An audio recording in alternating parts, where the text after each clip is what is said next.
لە دوای ڕاپەڕینەوە پارتی و یەکێتی زۆر زانانە کەوتنە تەپاندنی کەرتی گشتی و مایەپوچکردنی ژێرخانی ئابووری هەرێمی کوردستان. سەرەتا لە ڕێی دامەزراندنی سەدان هەزار کەسی ناشایستە و حزبیەوە ئەرکی سەرشانی بودجەی گشتیان قورس کردو. وەزارەت و فەرمانگە و هێزە سەربازیەکانیان پڕ کرد لە فەرمانبەری بێکار. ئێستاش کە دەزانن پارە چەورەکە لە کەرتی تایبەتدایە، ئەرکەکانی کەرتی گشتی بە تایبەت و لە نێویاندا بە کۆمپانیەکانی حزب و کەس و بنەماڵە دەسپێرن.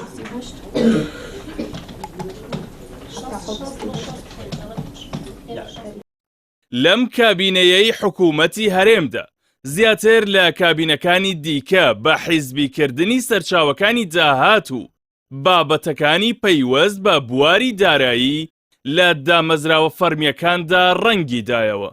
باڵەخانەی نەخۆشخانە و قوتابخانە حکوومیەکان درانە کەرتی تایبەت و حزبی. سەدان قوتابخانە و زانکۆ و نۆرینگەی تایبەت کرانەوە و بزنسی تەندروستی و پەروەردەیی بازاڕیان تەنیوە.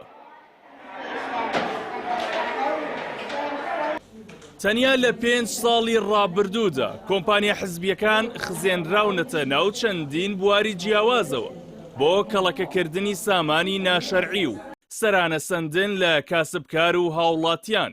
بازگەکانی نێوان هەولێر و سلێمانی هاوشێوەی مەرزەکان گومەرگیان تێدا وەردەگیرێت. کۆکردنەوەی پارەی ئاوی ماڵان و خۆڵ و خاشاکی کۆڵانەکان بە کۆمپانیا سپێردراوە. عریزەنووسین و گرێبەستی ئەلیکترۆنی لە پێشانگاکانی ئۆتۆمبیل و بەڕێوەبەرایەتیە جیاوازەکاندا سەپێنراوە.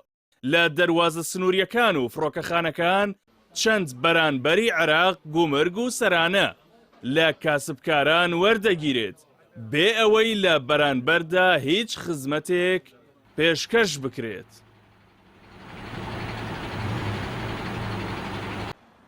هەرچی دەربارەی دۆسیەی وزە و نەوت و غازە کە بە کوڵک و پێستەوە ڕادەستی کۆمپانیاکان کراوە.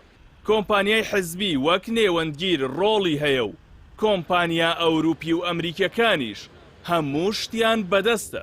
دامەزراوەی فەرمی و حکوومەتی هەرێمیش تا ڕادەیەک کەنارگیر کراوە. ئێستا کۆمپانیای ئەمریکی و ڕووسی لە بەری حکوومەت دانوستان لەگەڵ عێراق دەکەن. ئەمە جگەلەوەی ساڵانێکە لە پرۆسەی بە قاچاغبرتن و ئاودیوکردنی نەوت و بەرهەمەکانیدا کۆمپانیا حزبیەکان بۆ ڕۆژێکیش لە تاڵانی نەوەستاون.